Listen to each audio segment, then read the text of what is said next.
সবাইকে মাহে রমজানের শুভেচ্ছা ও সালাম। আজকে আমি যে বিষয়টি নিয়ে কথা বলবো সেটি একটু বিতর্কিত বিষয়। তারপরও আমার কাছে মনে হয়েছে আমি যেটা জানি বা যেটা আমি বুঝি সেইটা আর একটা ডকুমেন্ট থাকুক, সেই উদ্যোগ নিয়েই আমি এই ভিডিওটা করছি। ভিডিওটা আজকের বিষয়ের নাম ডিপ স্টেট। কথাটার সাথে আমরা আজকাল হয়তো যারা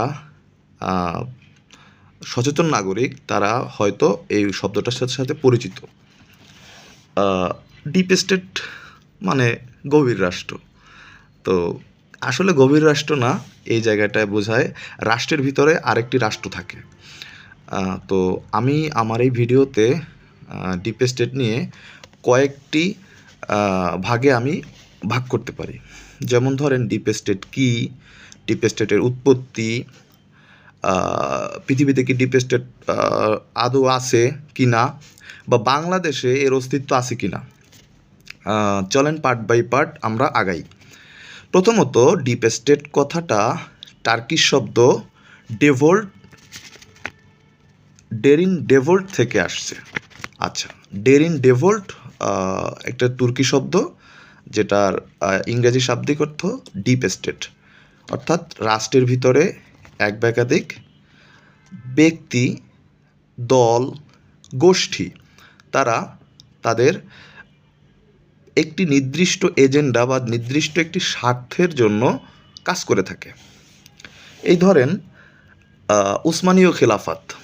উসমানীয় খেলাফতের সময় আমরা জানি উসমানীয় খেলাফত বিংশ শতাব্দীর ইতিহাসে বা ষোড়শ, সপ্তদশ, অষ্টাদশ, ঊনবিংশ one of the most powerful state ছিল, যারা একসাথে ইউরোপ, আফ্রিকা এবং এশিয়া শাসন করত।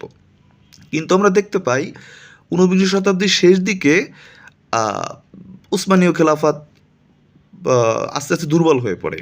আমি উসমানীয় খেলাফত নিয়ে অন্যদিন কথা বলবো, তবে আজকে যেই উসমানীয় খেলাফতের আমলে থেকেই ডিপ স্টেটের মূলত প্রারম্ভিক যে একটা জায়গা, ওই জায়গাটা শুরু হয়। এখানে যখন 1923 সালে উসমানীয় খেলাফত ভেঙে যায়, দুইটা চুক্তি হয়, লোজন চুক্তি এবং সেবার চুক্তি, তখনও ডিপ স্টেটের একটা অস্তিত্ব লক্ষ্য করা যায়। পরবর্তীতে 90-এর দশকে এই ডিপ স্টেট শব্দটা খুব বিশেষ করে আমি যেহেতু বলছি ডেরিন ডেভোল্ট একটি শব্দ তুর্কি, তো তুর্কিতেই মূলত এই শব্দটার আবির্ভাব।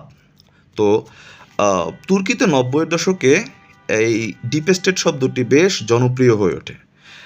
সেখানে একটি 90-এর দশকে একটি ঘটনা ঘটে, সোলুলোরুস একটা বিপ্লব বা হত্যাকাণ্ড। সেই বিপ্লব বা হত্যাকাণ্ডে অনেক বেসামরিক লোক মারা যায় এবং পরবর্তীতে সময়ে 2016 সালে, ইন্টারেস্টিং ব্যাপার, বর্তমান মার্কিন মসনদের যিনি প্রধান, মার্কিন প্রেসিডেন্ট মিস্টার ডোনাল্ড ট্রাম্প, তিনি এই ডিপ স্টেট নিয়ে পৃথিবীতে একটা হুলস্থুল, একটা হইচই তৈরি করেন। তার যে ব্রেইন বলা হয়, রাজনৈতিক ব্রেইন, উনি যার থেকে রাজনীতি শিখছেন, তার অন্যতম ছিলেন একজন স্টিভ বেনন। স্টিভ বেনন মার্কিন রাজনীতিতে একটি খুব পরিচিত শব্দ, বিশেষ করে ডোনাল্ড ট্রাম্পের প্রথম টার্মের তার যে নির্বাচনে হিলারি ক্লিন্টনকে পরাজিত করা এবং তার যে পলিসি মেকার, সেখানে তিনি খুব গুরুত্বপূর্ণ রোল প্লে করছিলেন।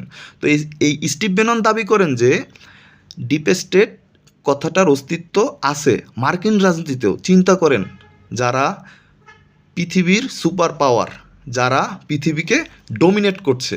তো পরবর্তীতে মার্কিন প্রেসিডেন্ট ডোনাল্ড ট্রাম্প যখন ক্ষমতায় আসেন, তখন উনি রাষ্ট্রের ভিতরে যে তার গোয়েন্দা সংস্থা CIA, FBI বা পেন্টাগন কেন্দ্রিক যে সামরিক কর্মকর্তারা, তাদের বিরুদ্ধে অভিযোগ তোলেন যে এরা রাষ্ট্রের ভিতরে অন্য কোনো গোপন অংশে কাজ করে।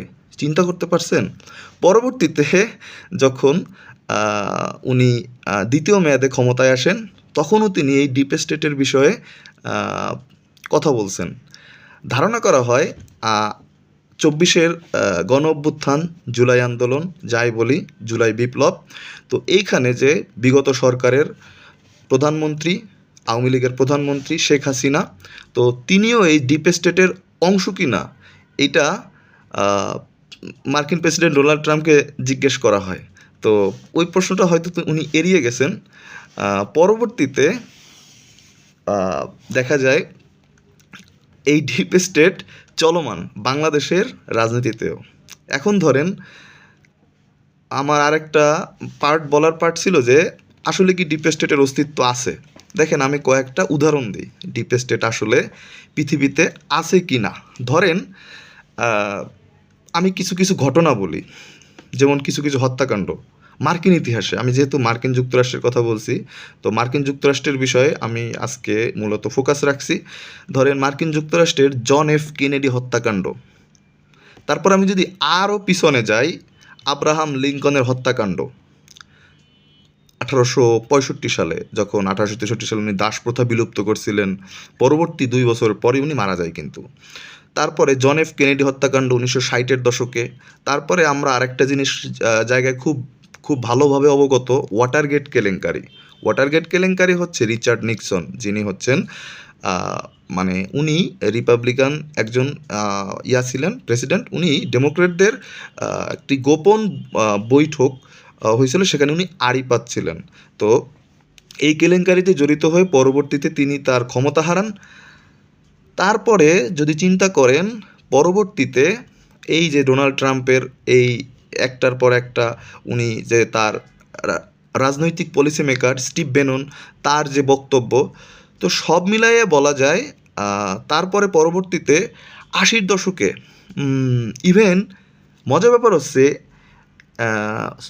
তৎকালীন সোভিয়েত ইউনিয়ন মানে বর্তমান রাশিয়া, 15টা রাষ্ট্র পরবর্তীতে ভেঙে সোভিয়েত ইউনিয়ন ভেঙে যায় 90-এর দশকে। এই সোভিয়েত ইউনিয়নের যে সর্বশেষ প্রেসিডেন্ট ছিলেন মিখাইল গারভাচেভ। তো মিখাইল গারভাচেভের দুইটা আমরা পলিসি জানি, একটা হচ্ছে গ্লাসনস্ট আর একটা হচ্ছে পেরেস্ট্রেইকা। গ্লাসনস্ট হচ্ছে খোলামেলা আলোচনা আর পেরেস্ট্রেইকা হচ্ছে অর্থনৈতিক সংস্কার। তো এই গ্লাসনস্ট এবং পেরেস্ট্রেইকা নীতিও নাকি বলা হয় যে একটা ডিপ স্টেটের অংশ। তারপর এইটা মেক করার কারণেই পরবর্তীতে হচ্ছে সোভিয়েতের পতন হয়। এবং কেজিবি যারা কেজিবি অর্থাৎ আমাদের বর্তমান রাশিয়ার যে প্রেসিডেন্ট ভ্লাদিমির পুতিন, সেই ভ্লাদিমির পুতিনের যে পূর্ববর্তী তার যে একটি উনি এই গোপন সংস্থায় কাজ করতেন, গোয়েন্দা সংস্থায়, এই কেজিবিও ডিপ স্টেটের একটি পার্ট। আচ্ছা, তারপরে আরেকটা বিষয় হচ্ছে বাংলাদেশের রাজনীতিতে ডিপ স্টেট কথাটি কতটা পপুলার বা জনপ্রিয়। আমরা আজকাল বিশেষ করে সাম্প্রতিক সময়ে ডিপ স্টেট শব্দটার সাথে খুব বেশি পরিচিত হচ্ছি বিভিন্ন সংবাদ মাধ্যম, মিডিয়া বা হচ্ছে কারো কারো রাজনৈতিক ব্যক্তিদের আলাপের মাধ্যমে, যে আসলে বাংলাদেশে ডিপ স্টেট আছে কিনা। বিশেষ করে যখন নির্বাচন হয়, নির্বাচনের সময় এই ডিপ স্টেটের আলাপটা খুব জোরতরভাবে চলে আসে। এই যে ধরেন বাংলাদেশের রাজনীতিতে কয়েকদিন আগে একটি মহাযজ্ঞ, একটি নির্বাচন হয়ে গেল 12ই ফেব্রুয়ারি 2026, আমাদের ত্রয়োদশ জাতীয় সংসদ নির্বাচন। এই ত্রয়োদশ জাতীয় সংসদ নির্বাচনে কি ডিপ স্টেট কাজ করছে? আচ্ছা, ধরেন ডিপ স্টেট আসলে কি, শুরুতে বললাম যে একটি রাষ্ট্রের ভিতরে ধরেন একটা রাষ্ট্রের ভিতরে দুইটা হচ্ছে রাষ্ট্রটাকে চালায় হচ্ছে দুইটা পার্ট। একটা পার্ট হচ্ছে সরকার কর্তৃক অর্থাৎ যারা নির্বাচিত প্রতিনিধি, আর একটা পার্ট হচ্ছে প্রশাসনিক অর্থাৎ যারা ইতিপূর্বে এই জায়গায় তারা বিভিন্ন মানে চাকরির পরীক্ষা দিয়ে বা হচ্ছে তারা সরকারি আমলা, এক কথায় সরকারি আমলা। তো ওই আবার অন্য জায়গায়, তো সরকারি আমলার ভিতরে যারা কিছু কিছু দুষ্টু প্রকৃতির লোক থাকে, গোয়েন্দা সংস্থার ভিতরে কিছু দুষ্টু প্রকৃতির লোক থাকে, এরা হচ্ছে অননুমোদিত। তারপরে ডিপ স্টেটের ভিতরে অংশ হতে পারে বাংলাদেশের ধরেন এনজিও, বিভিন্ন মিডিয়া, তারপরে সেনাবাহিনীর ভিতরে কিছু থাকতে পারে, গোয়েন্দা সংস্থার ভিতরে কিছু থাকতে পারে, এনএসআই। মোটামুটি মোদ্দা কথা হচ্ছে ডিপ স্টেটকে আমরা যে একেবারে যে হাইপোথেটিক্যালি ধরলাম যে ডিপ স্টেট শব্দটা আছে, আবার কেউ কেউ মনে করে যে ডিপ স্টেট শব্দটা এই যে এটা একটা জাস্ট একটা আইওয়াশ, যারা রাজনৈতিক নেতারা তারা যখন অপোনেন্টের সাথে পেরে ওঠে না, তখন এই যে ডিপ স্টেট শব্দটার বয়ান সামনে নিয়ে আসে। আমি বাংলাদেশের রাজনীতিতে দুইটা ঘটনার কথা বলবো। জামাত ইসলাম যারা এখন বর্তমানে বিরোধী দল, সেই বিরোধী দলের সাথে ডিপ স্টেট কী কাজ করছে একটু দুইটা ঘটনা বলি। প্রথম ঘটনা হচ্ছে জামাতের আমির সাহেব ডাক্তার শফিকুর রহমান, ওনার টুইটার অ্যাকাউন্ট এক্স হ্যান্ডেল, তো সেটা নিয়ে নারীদের সাথে নিয়ে একটা বেফাঁস মন্তব্য করা হয়েছে।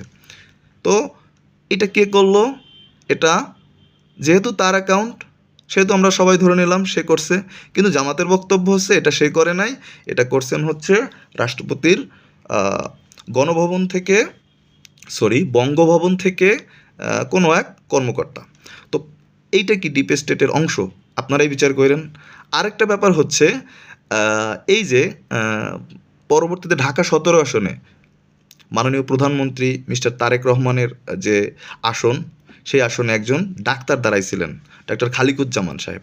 তো উনি ক্যান্টনমেন্টে যে কবে গেছে জানি না, সেই ক্যান্টনমেন্টে যে উনি যে কী করছেন না করছেন, সেনাবাহিনীকে নিয়ে একটা বেফাঁস মন্তব্য করছেন, তো সেইটা পরবর্তীতে ঠিক নির্বাচনের 1 সপ্তাহ আগে বা 10 দিন আগে ওইটা লিক করা হয়েছে। তো এইগুলো লিক করলে কি হবে, আপনার পাবলিক ইমেজ বা দেখা যায় তার যে ভোট পাওয়ার যে একটা ব্যাপার ছিল, সেটা হয়তো ওই জায়গায় কিছু ভাটা পড়ছে। তো ডিপ স্টেট নানাভাবে নানান জায়গায় কাজ করে। এই যে বিশেষ করে এই শব্দটার সাথে আমরা খুব বেশি পপুলার হইলাম, বিশেষ করে এই যে নির্বাচন হয়ে গেল 26-এ, এই 26-এর নির্বাচনের মাধ্যমে। তো মোটামুটি হচ্ছে এতটুকু। আরও অনেক কিছু বলার মানে বলতে পারি বা বলতে মন চায়, কিন্তু পারি না। যদি আল্লাহ বাঁচায় রাখে কোনো আরেকদিন বলবো। সবাইকে ধন্যবাদ। আসসালামু আলাইকুম।